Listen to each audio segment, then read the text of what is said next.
For me, I have always been interested in automobiles, even from its earliest conception that I can remember. They were very interesting to what they did. I mean, a machinery that rolled and moved and gave us the freedom to get around, fulfilling job necessities or just sheer joy and pleasure of a leisurely drive, or becoming something more. The history, not only of the car, but the background and history of those people taking something that might not look good to others and modifying it, turning it, changing it and shaping it into something either they liked or for other people. There are so many different automobiles from the conception to now, and there are so many people out there that have background and history and stories to tell. This series is that. This will cover automobile shops, motorcycle shops, engine builders, upholsterers, painters, fabricators, welders, or people that just have a love of anything old or new. I appreciate what they can do, and I've always wondered what to do about helping them tell their story. This is it. I hope you enjoy it. I'm going to call this Shop Talk, and we're going to go to places and get the background, get the stories of the individuals. I find it very interesting. I hope you do too. So let's go. Let's start our series, Shop Talks. Like this. Hey guys, how you doing? Something a little different for Shop Talk. We are out here with Shooter, and Shooter's going to tell us the story you started to tell me. Okay. And about everything and how you got here, where you got here, when you got here, and all that. Well, I was born in Kansas in '58. My dad was in the Army, and he got out of the Army in November of '62.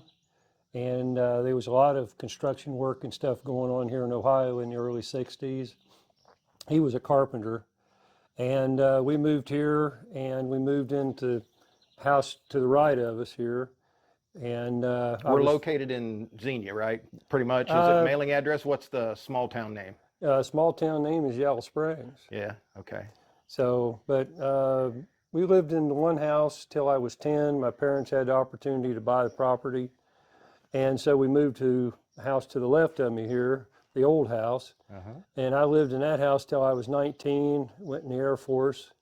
But this old garage here is where it all started for me. Yeah. I was actually standing right here. I was tearing bicycles all to pieces, and someone, I don't remember who it was, walked up and handed me a wrench. You've got that wrench. Well, I don't have the wrench. I got one identical to it. Yeah. Right there on the wall. It's a 1/2 inch, 9/16 open end on both ends. And they handed that to me and said, I said, "What is that?" And they said, "Well, that's what you're supposed to be using instead of pliers and channel locks," because I had the nuts all. Proper tool for the job. Oh, yeah. But the first engine I ever changed is right where you're standing. I built my rat rod right where you're standing. You know, I've been working out of this garage basically from the beginning. Yeah. So your family traveled before you got to here? Military family, or? Well, my dad was in the Army 10 years, and with Vietnam looming, right. He was a combat soldier in Korea, and he decided he wasn't going again. Right. And it come up time for him to get out, and he got out after 10 years. And I never really understood my dad till I went in the military. My dad was a drill instructor right before he got out, and he's a pretty rough customer. But he never really adapted back to civilian life. That imposed discipline of the military is what kept him in line. And then he had problems with alcohol, and he quit on his own in 1981, and he lived until 2004. My dad smoked 60 years, and he died of lung cancer. Imagine that. Yeah, yeah. But, I hear you. And my mother just died back in January this year. She was 88. And so I guess I'm the next generation that's going to kick off here at some point. But I retired the end of this month will be 4 years ago. Mm-hmm. And I started out as a mechanic in the Air Force. I got out, and in 1984, I decided that I was done with it. The computer stuff was coming on, and I couldn't ever work for anybody that would give me proper training or proper tooling. So I made a career change. I went out to Wright-Patterson. I worked on a contract out there almost 15 years. I quit there and went to Delphi, and I worked in, most of the time I was there, I was in a machining cell. Mm-hmm. And when they filed bankruptcy, I decided, well, I'm not going to stay here. I went back to the base briefly, and then made another career change at 50. I learned how to TIG weld, and I did that for 12 years. Was it aerospace stuff or? Aerospace, yeah. Most of that time, I repaired components on, there's the tubing on jet engines. And it was interesting because it wasn't the same thing. You could have 3 parts, the same part, damaged 3 different ways, and you could get your fixture out, and you had a lot of artistic license that you don't have with new make. Right. But everything, when I was done with it, was certified for flight. Cool. So, but, this video, it's not really about me. It's about the fact that I was 55 before I built my rat rod. I decided I got to do it now. And like a lot of people, early on, I would get discouraged. Mm-hmm.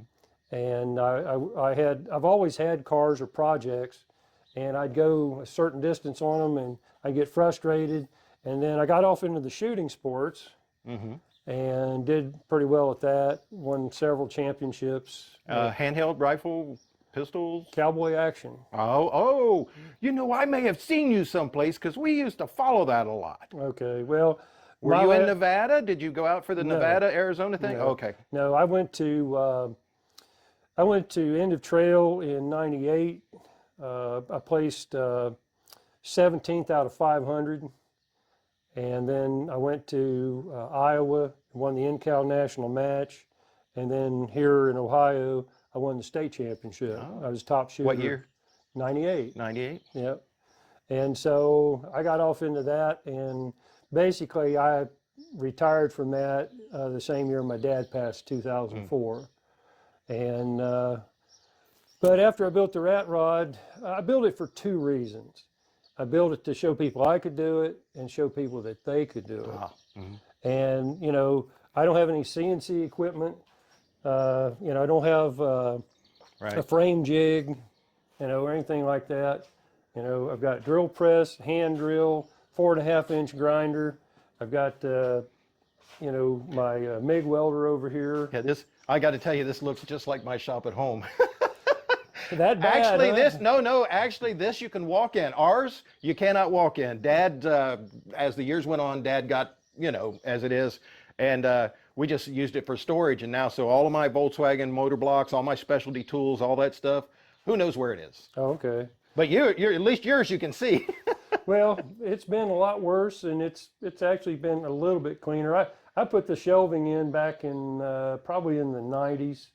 The shelving on both sides, and then I built a parts building back out here that a lot of the stuff that was piling up in here ended up in there. Mm-hmm. And when I built it, it's just a carport that's 1 section longer and filled in, but there's 75 feet of shelving on both sides, and it's not completely full. I've been trying to clean it up here lately and get rid of things I'm just never going to use. But I mean, it's all basic, for lack of a better term, hand tools.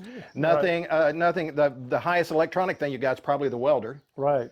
And the thing that people need to remember is back in the infancy of hot rodding, people gas welded everything. Mm-hmm. It was unusual to find a car, brazing and gas welding. Yeah. That even that was arc welded together, and they had it kind of rough because they didn't have the 4.5-inch grinders. And they did a lot of stuff with hacksaws and just kind of roughed it. But they got it done, and mm-hmm. they helped each other. There was car clubs all over the place. There was a car club over in Cedarville called the Lightning Rods. The way I found out about them, my barber had his license plate. They used to draw up a design and send it off to California to have these license plates cast out of aluminum. And he had it in his barber shop with a picture of all these cars lined up that was in the club. And almost all of them were 49 to 51 Chevys.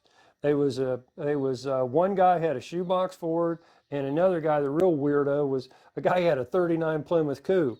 But all the rest of them was just about the same. And I'd get him to talk about it some. He's 80 now, and I've been lucky to meet guys. You know, I worked second shift for 33 years of the 44 years I worked, because my wife and I, we didn't have children, and I figured that's one more guy that can be on day shift with his kids. Right. I hear you, brother. Yeah. And a lot less bosses on second. Yeah. Every place I was ever at. But, you know, I want more people involved in the hobby, because if we don't get young people involved in it, it's just going to go away. Yeah, that's why I'm out here, because the statement that you made is you wanted to show people that you do not need all of the electronics, you do not need all the high-end tools, you do not need big bucks of money either. Right. Because you can do it economically, even by today's standards, and build what might be considered a period correct for a little older car, you know. Well, I've been real lucky. The first thing, if you're married, the spouse has to be at least interested in this hobby. Right. And the way to do that is to take your spouse around to the cruise-ins, the car shows, to see what kind of vehicle they're interested in. And if, you know, listen to them and say, I think that's kind of neat. You know, that's the route you want to take. You're a smart man. Well, the part of it is, you know, I know people that's older than me that they're not allowed. I mean, and anybody that thinks marriage is easy is not married. And anybody that thinks it's 50-50 don't understand. It's 90-10. You go her way and do what she wants to do. She comes your way and you do what you want to do. And if you can find something you can do together, oh yeah, there's a plus. That's a plus. Yeah. So, but you started. What was the first one you said? You said they did the rat rod. Well, that was the first build that I did as an adult. You know, Right. start to finish. I changed the engine in a '56 Chevy sitting right here. Went from 6-cylinder to a 283, and that was my first engine swap. Was right there. And then when I did the rat rod, I was proud of myself. I wrote down everything I spent and every hour I worked on it. And I built it in 154 hours over a 58-day period. And what got me started, I had a 2.5-ton U-Haul truck that I'd bought and converted to a car hauler, sold it to a friend. He had it 15 years. I bought it back and didn't really know what I was going to do with it. And I was looking in a magazine. There was a World of Wheels show, I believe, in Seattle, Washington. And they had a rat rod there. And as soon as I saw the cab, I knew exactly what it was and knew exactly what I was going to do. I told the wife, I said, I'm going to build a rat rod. She said, okay, whatever. There you go. Sweet. But you can't do it for zero money.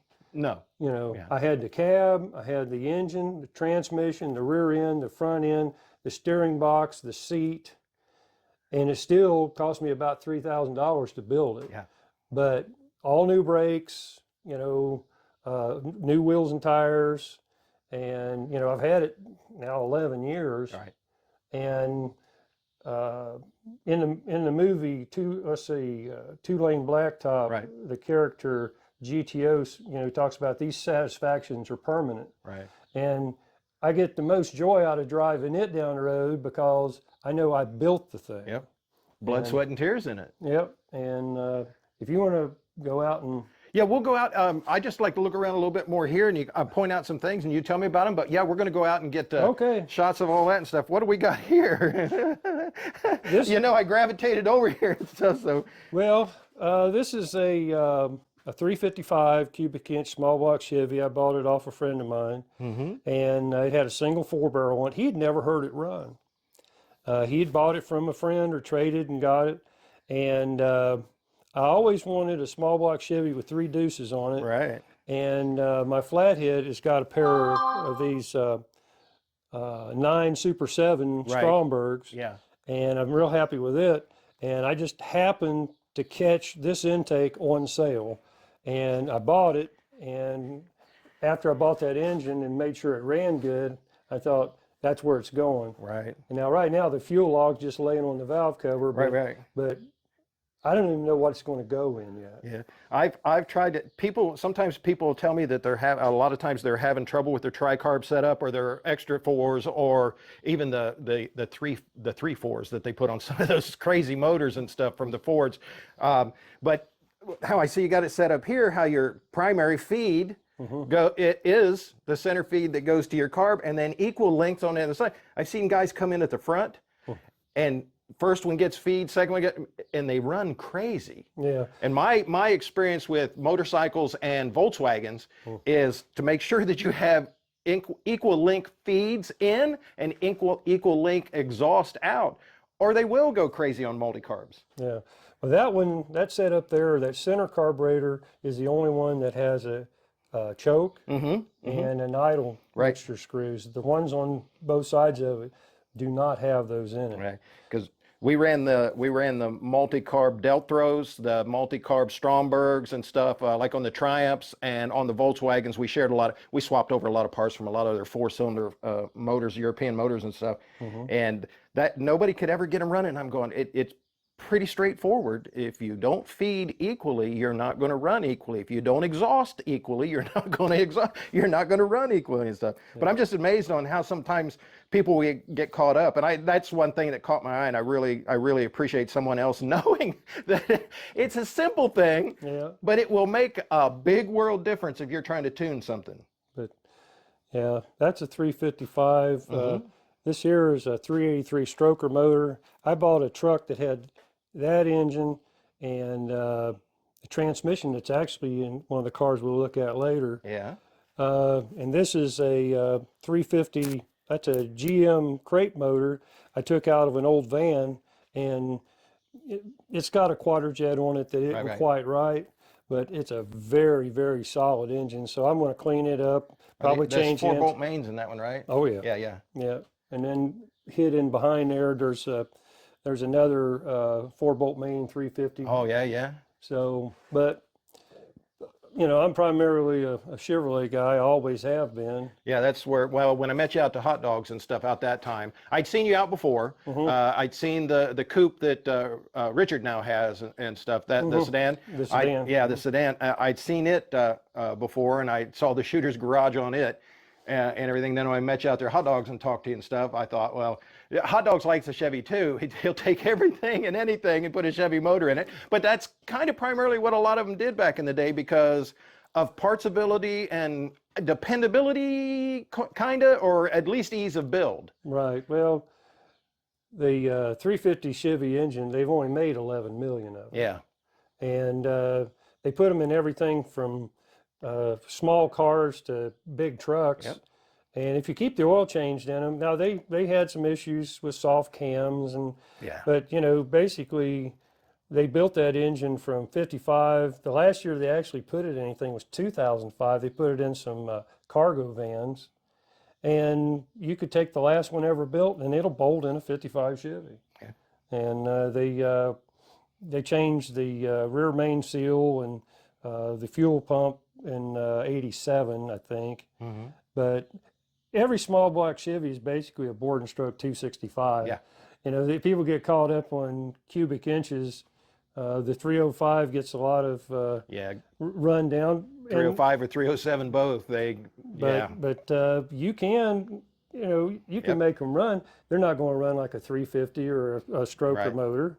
It just depends on what you've got. But if you do your power to weight ratio right, with those small, the 305s, 307s, and you're not running, you're not pulling that huge weight, you can get down and dig with them now. Well, the Model A that I sold, it had a stock crate motor. I put some 1.6 to 1 roller rockers on it and tuned it up, got it running right, got the timing right. and that thing weighed 2,500 pounds and had 410 gears. It run 1371 at kill carrier. There you go. And they was more there because I put a shift kit in the transmission, and that car, when you go from first to second, it does a twist and shout. Oh, yeah, yeah. It's a wicked little car, and that was one of those deals where the guy that bought it knew the history of the car. He wanted it from day one, and it finally worked out for him. He's tickled to death with it. I saw him last Friday. Oh, Richard, yeah. He had Oh it at my the- gosh, he loves that thing. And It's beautiful. well, it rides great. The build quality on it is first rate. You know, I put an interior in it and I changed the wheels and tires on it, tuned the motor, changed the shifter, and you know, he come along at the right time, and so I like him a little rougher than that car actually. Oh, yeah? Yeah, Well, I mean, I like rat rods, but I also like period correct. I like everything. No, don't get me wrong. I like everything. If it rolls, and I don't care what brand, model, make, whatever. I don't care. I love them, but I have my preferences. I love rat rods. I love gassers. I love straight axle, old series straight axle gassers. I mean, back in kill care, that's what I did back then with them guys and stuff. So late 60s, early 70s and stuff, that's what we were running.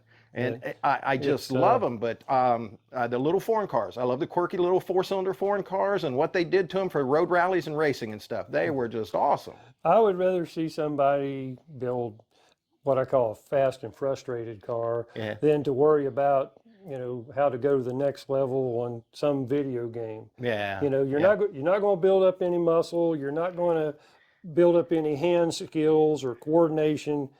You know, I mean, there's a lot of coordination on those little buttons. Oh, yeah, yeah, absolutely. But, you know, it's not like getting out here and fabbing up a part that's either not available or you can't afford the fancy one that somebody's making with CNC equipment. Yeah. I like to make my own parts. Yeah. And so it's, you know, the main thing is don't get discouraged. I started 2 rat rods and didn't finish them, didn't even get them licensed or anything. And finally, when I was 55, I decided if I'm going to build one, I'm going to build it now. And but by then, I had the money. You know, the guy I got this from. He's married. His wife's a school teacher. They got 2 children. The youngest one's not school age. He's basically a stay-at-home dad. And you know, she's off for the summer, so we'll get together and do something mechanical this summer. But he's got projects, he's got plenty of those, but he has to start with stuff that's really, really rough because he can't afford anything that's really nice. And I tell people, you know, if I worked with a lot of young people working second shift, and they would say, well, you know, I want to build something, but I don't know what I want to build. And, you know, I tell them, I said, build something you can afford. You know, if you're starting out, if it's your first build something you can afford. There are cars out there that I can't even afford that are iconic, and anything that becomes iconic, the price just goes crazy. Right. And it's my wife, in her wisdom, I asked her one time, I said, what do you think about 55 through 7 Chevys? She said, they're overrated. She said, my mom had one. She said, it's just a car. And, you know, but they're iconic. People just love them. My first car was a 57 Chevy. And my second one was a 56 Chevy. I've owned a couple of 55 Chevys, but you know, what gets me is people will buy those, put an LS motor in it, put disc brakes on it, you know, modernize it, makes it safer, but it ain't the same. No. Yeah. And for me, you know, if I want a truck with power disc brakes and power steering and automatic transmission, I'm just going to buy a square body because that's the way they come.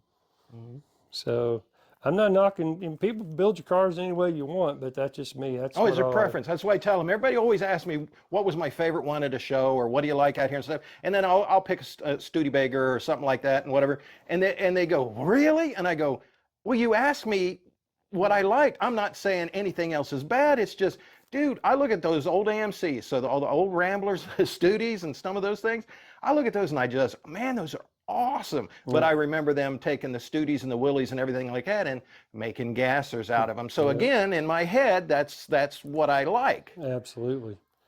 Yeah, Yeah, it's amazing that people they turn into sheeple sometime and just want to follow along with the crowd. And Going to coin that phrase and put it on a T-shirt. A sheeple? sheeple. Oh yeah. A follower? Yeah, that's somebody that they'll come up and say, "Well, what do you think I should do for wheels? Well, what do you think I should do for this? What do you think?" Yeah. And getting a car magazine, you're not going to have an original thought looking at a car magazine. It may trigger something else that might be original. Right. But I haven't bought a car magazine in probably more than a decade. I hear you. I hear you. And you know, I think the golden age of hot rodding was after World War II till 55, because in 55, all the manufacturers made V8s, and if a guy had a good job or deep pockets, he could go buy a car. Yeah. And then I've got a friend, he's 86, he'll be 87 in August. So he's been there and done that, owned hundreds of cars, had flatheads his whole adult life. And he said the reign of the flathead was over about 1958, because by then the 283 had come out in 57. Guys figured out how to really make them riv. Squeeze it out of them, And once they got them figured out, he said that was it for the flathead Fords. But you got to give the nod to the flathead Ford. It's what made hot rodding mainstream. A guy could afford to buy one. Absolutely. And rebuild it at his house, you know, lap the valves in, change the cam. Yeah, like you were saying, the post-war type, so 48 through 60 some period corrects. Like, again, that's some of my favorite things. I'll see guys and other people ask him, well, when are you going to finish that? He goes, it is finished. This is exactly what it would have been 48 through 52, somebody coming back military, somebody coming back from wherever and stuff, and this is what they could afford, and this is what was built, and this is what they were hot rodding and stuff. It's totally period correct. Then my next favorite would be in the 70s during the gasser, the street freak type of things and stuff. So, I mean, those are my two favorites that I lean to. But yeah, that period correct thing, man, I see those out at shows. I love them. Yep. They may not even be clean. They might be cracked and broken and rusty. I still love them. That sounds like my flathead car. Yeah. Oh yeah. We'll go out. You got it here, right? It's Oh out, yeah. I saw it out there. Yeah. I got the whole lineup. Yeah. So we'll go out there here in just a little bit and everything. But, dude, I really want to thank you, because, like I said, this when you said come on out and I'll show you what we can do in a garage. This is what people need to know. Well, one of the problems I've run into, or other people have run into, is where they live. They can't do this. Right. I worked with a guy one time, saw a 54 Chevy for sale, and it was affordable, and he bought it, and he drove it home, and he lived on the edge of Oakwood. And before the engine was cold, he had a police officer knocking on his front door telling him that he couldn't park that on the street. Yes. He had to put it in the garage where nobody could see it. Huber Heights is notorious for that. I have buddies that live in Huber Heights that have done stuff for years, and now all of a sudden they're coming up through the last few years, you can't park it. Even if they put it in their garage, when they open it up to go take it anyplace and stuff, you can't drive it through the neighborhood. It's licensed, it's titled, it's whatever. But there's so many rules and regulations now in certain areas that you can't do any. You are out here. I'm telling you what. Well, and what's amazing, when we moved here in '62, nobody wanted to live out here. Yeah. You know, they had a party line on the phone. Right. Both these houses were heated with stoker coal. You know, one of my first chores was literally shoveling coal into a stoker. And then, you know, over time, now the only time we've got peace and quiet is during the week. On the weekends, there's a park across the river. You hear people yelling and screaming and just, you know, it's like, what the deal, you know? But that's just, you know, it's the changing. progression, And he was talking about, even out here where I'm at, I have to take certain precautions. You know, I'm not zoned for business. This is what I call a fantasy garage. Right, yeah. You know, I've got my sign out here. I've got, you know, things that I do out here, but mostly it's for myself. You know, all the cars I build here, most of it is all for myself. I do go to other people's garages and help them. Yeah, you've been instrumental in a few hot rod builds for Hot Dog. Well, I didn't get in on the early ones. He you know, he's been into it forever. Yeah. And, Oh yeah. And one of the cars that I've got here, he started, I don't know, 10 or 15 years ago, and just never did finish it. And he just, well, it was featured in his shop talk. They couldn't get it to start, couldn't get it to run right. Yeah, I remember that there. You showed up. And he was ticked off with it, and so we negotiated. And you know, right now he's not selling anything because he sold enough cars this year. Right. He can't Right. sell any more cars. Right. But once that loosens up, he's a great guy. He's easy to get along with. Oh yeah, I love him. And just, you know, if you're looking for a good project that, you know, maybe will start and move under its own power, or he sold a panel truck that came down here. Yeah, I saw that's the one he was making for the scooters and stuff to get around. Well, that one there, I put the engine and transmission in it right out front here and made the motor mounts and everything fit it. And then he had a Ford panel truck, and I put a small block Chevy and automatic down in it, had the mounts in it and everything. Guy come along, I don't want that Chevy stuff in that. I'm a Ford man. And he said, all right, I'll take it out. Yeah. So they negotiated a price without the Chevrolet drivetrain. I mean, he'll work with you on stuff. And if you're looking for parts, that's the guy to talk to. Yeah, he does collect. He does collect parts and different stuff. I've watched him go to places to sell 1 by 5. Well, You know what I mean? So, I know. I went to Cars and Parts with him this year, Yeah. and you know, we had a great spot. We had shade all day, a bunch of guys, and I look older than I am. I'm 66, but most of the guys in his group are 10, 12 years older than me, and so they all keep warning me about, you know, letting the old man in, and as long as I can get from that house to this garage, that's what I'll be doing. sweet. Yeah. Yeah. So. Well, let's again, thank you. Yep, And you're welcome. I appreciate the message. Let's take a chance and stuff, and I'll gear you up, and we'll go out and wander around out there, and we'll take a look at what got setting out in the back 40. Okay. All right, buddy. We can Thank do you. it. Wandering out to the back 40 to look at all this, and we have chickens, right? We have chickens. We have eggs for sale. It's Linda's eggs. Linda's eggs. We lay a rainbow. We lay a rainbow, so they're multicolored. You got blue eggs, brown eggs. What do you got? Mostly they're different shades of brown. Yeah. We do have one leghorn on the property, so any egg that's pure white, that belongs to her. Right.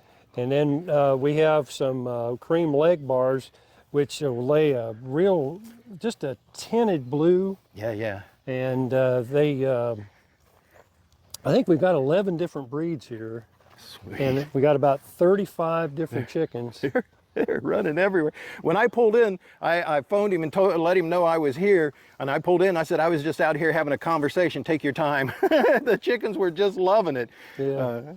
What we got here? First one.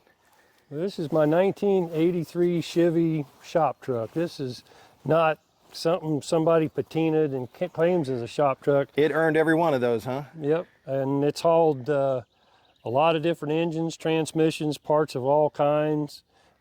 Tools. Well, I've had it a long time. To give you some idea, when I bought it, I paid $2,500 for Oh, it. yeah? Is it still got the original rear end in it? It's got the same housing. When I bought it, I'll back up. When it was brand new, it was a 6-cylinder, 350 turbo. Oh, yeah? But by the time I bought it, it had a 305 and a 700 R4, which was ridiculous because it had 273 gears. Oh, my, yeah. It'd been great if I lived in Wyoming Yeah, so and you, wanted to drive 85 miles an hour. at 2,000 RPM, right? Right. And then I changed the rear end to 373, put a positive traction in it. Then I put a 400 small block in it. This engine was actually the first engine in my rat rod. And then after I retired, I converted it. It's got a 88 Camaro T5 in it. Yeah. And I love shifting gears and Can you pop the hood on that one, or is oh, it? sure. Yeah, yeah. I don't think any of them's locked up. It rained here earlier. I had to roll the windows up. Yeah, it was like I told you, it was hammering over there when I left the house. I mean, absolutely thunderstorm hammering. Yeah. But this has got the hydraulic clutch. Oh yeah? And I changed. The only way you can tell this didn't come from the factory stick shift is Oh, so it has its own reservoir. It's not running off the brakes or? no. Okay. No, that's Yeah. this is the master cylinder and the slave cylinders down there. Sweet. In the line. And I ordered the flywheel, the clutch kit, the master cylinder, slave cylinder. I ordered all that from O'Reilly's and had it the next day. Sweet. Yeah, these trucks right here, if someone wants to get into the car hobby, these are still affordable, especially if you don't mind fixing rust. Yeah, yeah. Because unless they're from out west or down south, they're going to have rust in them. Well, yeah, all of the pinch seam welds and inner fenders and all that. General Motors said, well, how can we make this collect as much moisture and salt as possible? Well, that's how we're building them. Yep. And Dad worked for General Motors 33 years, so I'm telling you. Yeah. Well, this has got, I replaced the inner fenders. I hit a deer with this while I was still working. Oh. And the squirrels brought me another present. We get them, they clog our exhaust pipes up all the time. But this core support and the hood came off of a Suburban we had. It was a GMC also. This was a single headlight work truck type arrangement until the deer knocked the grill out of it. Yeah. Buckled the hood and messed up the core support. But you know, it's flip in the back. Right. Front's 2-inch drop spindles. One coil cut off the springs. It rides really good, and Sweet. I got air shocks on the back. I can haul quite a bit of weight. Yeah. And the shifter is actually from a 4-wheel drive. That's the lever that. Oh yeah. But you know, it's a factory GM part. I wanted to look like this car came this way from the factory. This has got manual steering on it. Oh yeah. That is one of the rarest things that you'll ever see is a manual steering box on a square body. Yeah. I've seen power steering. Well, I've seen total of three with manual steering, and I've got this box. I got one in there, and then a truck that I junked a long time ago. It was a 73 352 barrel, 3-speed on the column, manual steering, manual drum brakes. And that was a long time ago. Now I know you've helped Hot Dog out and stuff, and will you help other people out? Are you open to people contacting you and stuff? Absolutely. Okay. That's the main thing. We'll include my phone number. Yep. If you've got a question, there's 937, and there's the rest of it. And if you see me at a cruise-in or a show and you got a question, come up and ask me. Absolutely. Because you know, I need to pass what I've learned on, or it dies. Right. Again, that's what when I met you and those statements that you made, clicked the big boxes with me on trying to get other people to know. The reason I don't do a lot of things or say a lot of things a lot of times is because somehow I end up running into people that, oh, that's not right. And I just don't have the gas anymore to debate the issue. All I can say is, been there, done that. I got more t-shirts over it than you'll ever see. But it's on you, brother. I was just trying to help, you know? Right. Well, everybody's so opinionated about everything anymore. Sure. And it's ridiculous. My dad used to say something, live and let live. Oh, yeah, yeah. I And- got a buddy in Tennessee that live, love, and let live. That's what they... Well, that's where it started, was in the South. Yeah. This is the one I had up Yep, there. that's the motor I know. But you know, you were talking in the shop about the period correct cars. Right. This is not something I build up from between the bumpers of this car. It's legit to the early 50s. Right. This isn't something I built to look like something from the 50s. You know, I mean, there's some concessions. It's got an aluminum radiator. It's got an alternator on it. But you know, it's 2024. Right. Now I could change those things and it would be absolutely period correct, put bias tires on it. Yeah. But I don't have to pretend. This is a legit, real deal A guy named Dave Erskine built this when he was a teenager, and he drove it down here in '53. It was here from '53 to '57. He was going to college up at Antioch, and after he graduated, he married, and the car went to Cleveland where he built it, and it sat up there 18 years. He brought it back down here, and it sat outside behind the barn, and the original body was destroyed. Yeah, this is the one that you've done a little bit of metal work to. Well, I changed the body, and what little rust that was on this body, which come from out west, I repaired. And, you know, I've accomplished what I wanted. 8 out of 10 people that'll actually talk to me about this car will say, don't do a thing to it, leave it like it is. Yeah. And it's a lot cheaper and easier to leave it like it is than to try to make some kind of a showpiece out of it. Right. I don't build show cars, I Well, build when I saw go-cars. you out there, that's what I said, because I just dig it.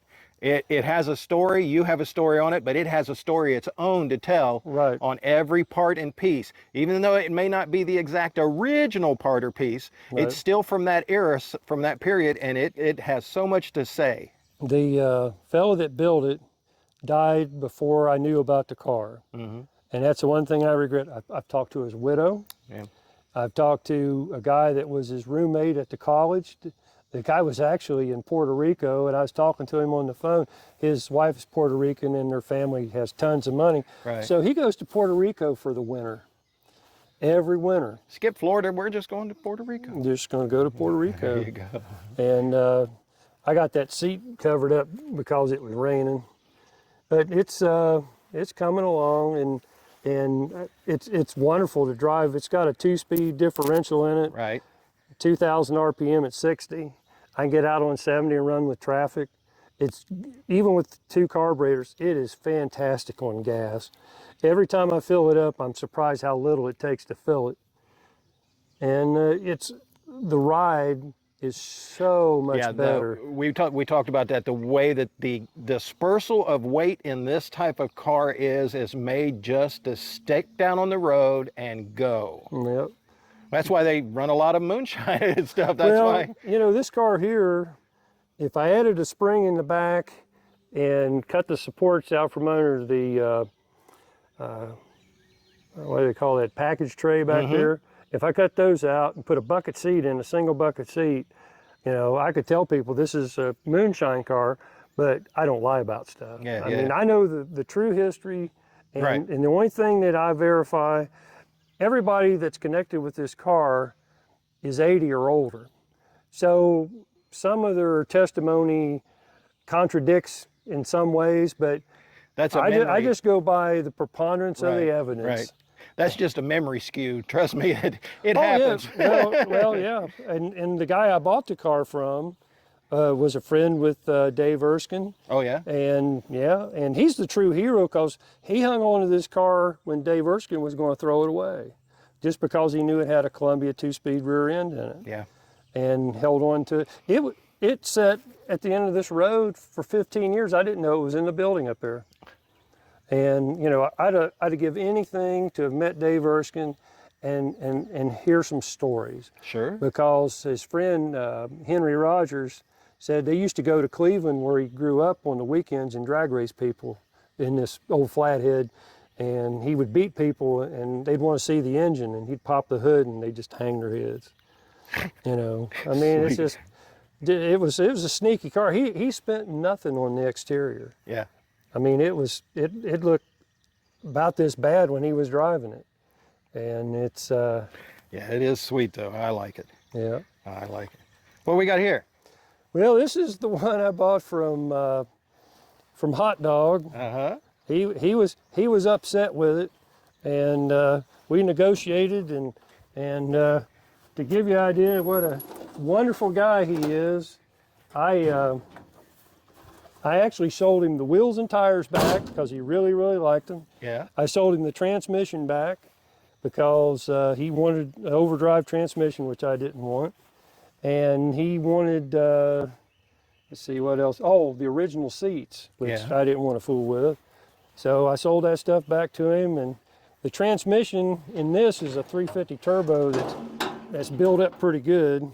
This hood's a little bit on the lazy side. This is a 355. Chuck, the guy that took over for him, built this engine about 15 years ago. Chuck's Cartoons. And I tell you what, this no, it'll get up and go.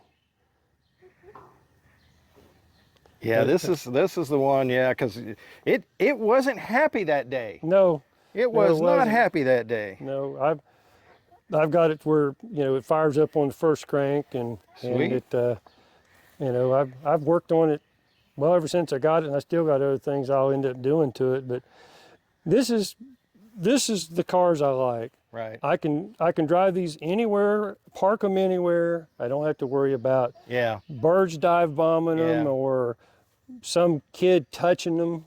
Right. Heaven forbid. It's with a between $10,000 and $20,000 paint job, and like I said, nothing wrong with that. I painted cars for a long time for dealerships and other places.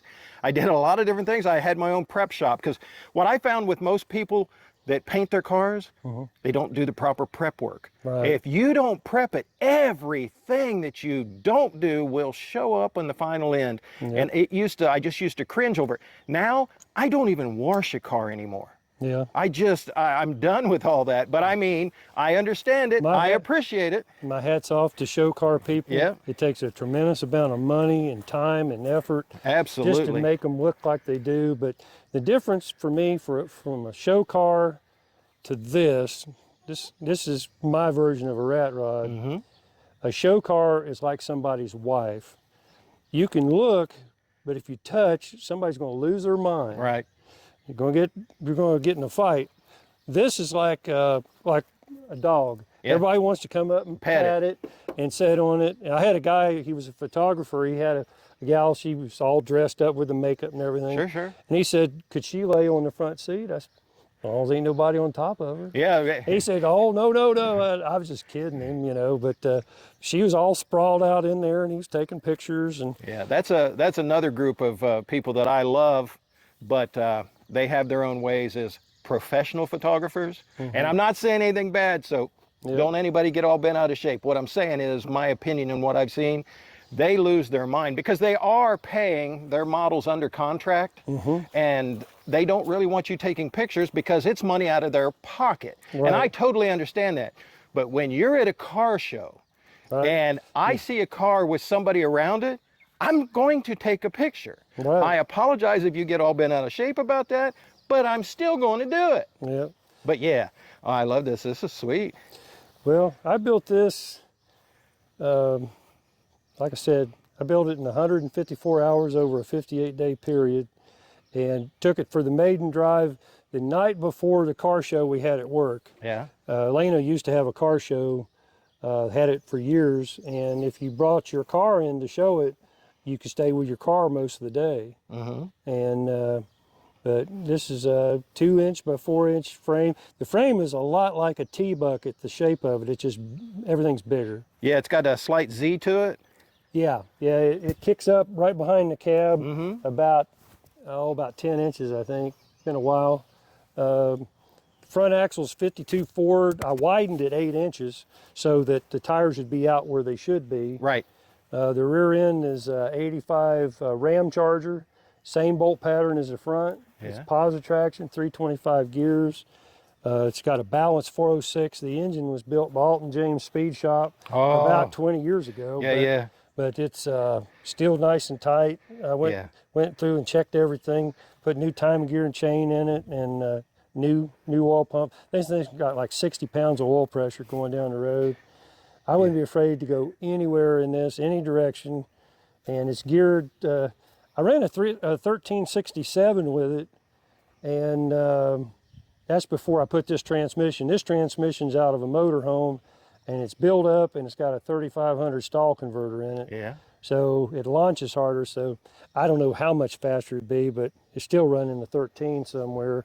It weighs 2680, which is, heavy, no more than there is of it. But this cab is tremendously heavy. Yeah, I'm digging that frame. Did you do the frame totally? I did everything. That I'm digging that for real.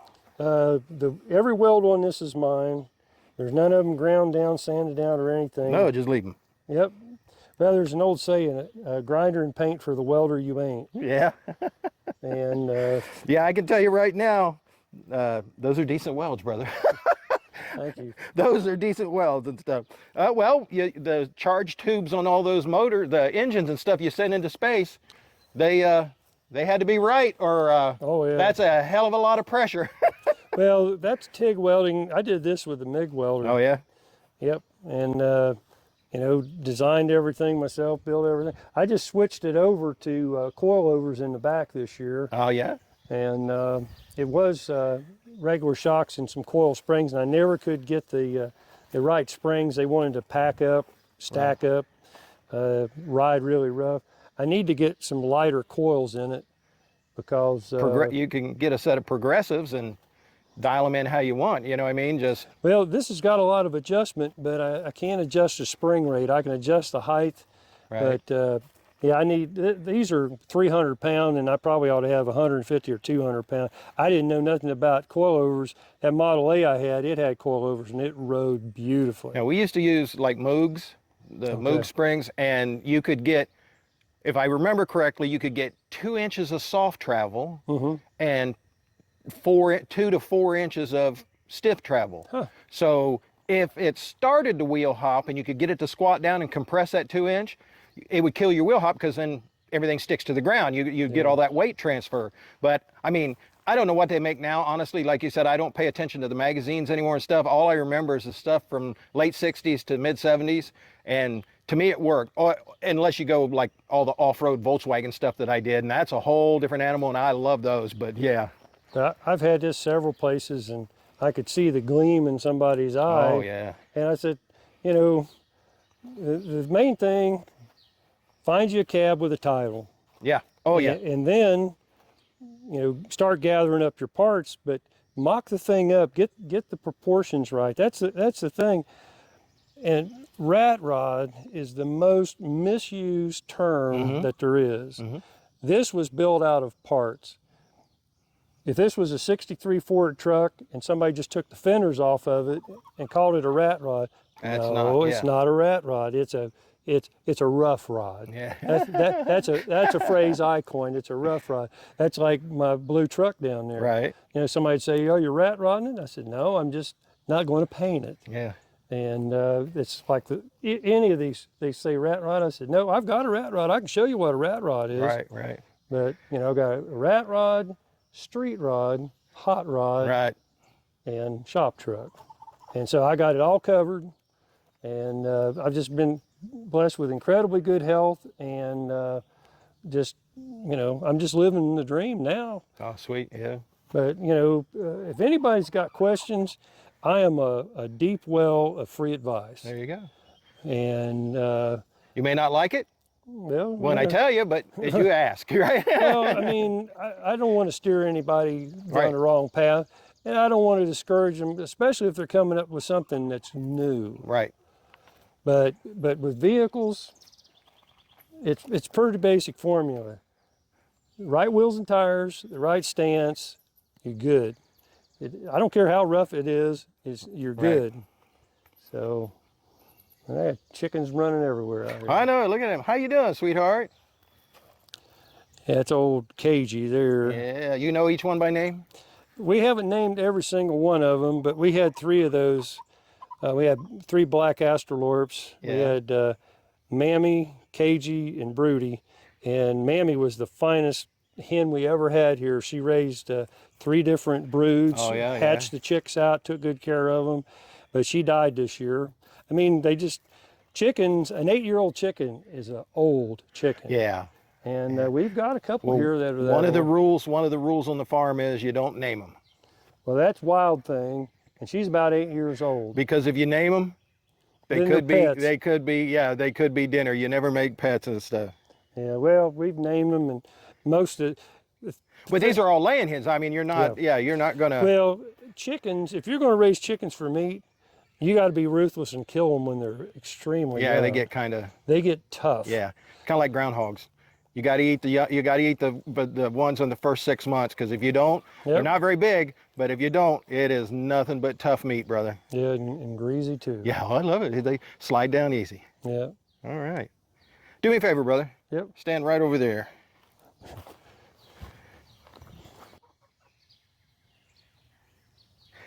Buddy, I got to tell you, I appreciate this so much. I really, really do. Thank you. Thank you so much. My hand's sweaty, but That's all right. It's all right. It's hot and sweaty thank you out so here. much. I know this. It's 90 plus. Well, it's just one of them things, you know. What's your full name again? Ron Gillum. Ron Gillum. Yeah, Gillum. There you go. Yeah, Shooter's Garage. Shooter's Garage. Yep. There you go. Yeah. Brittany made this shirt up for me. Sweet.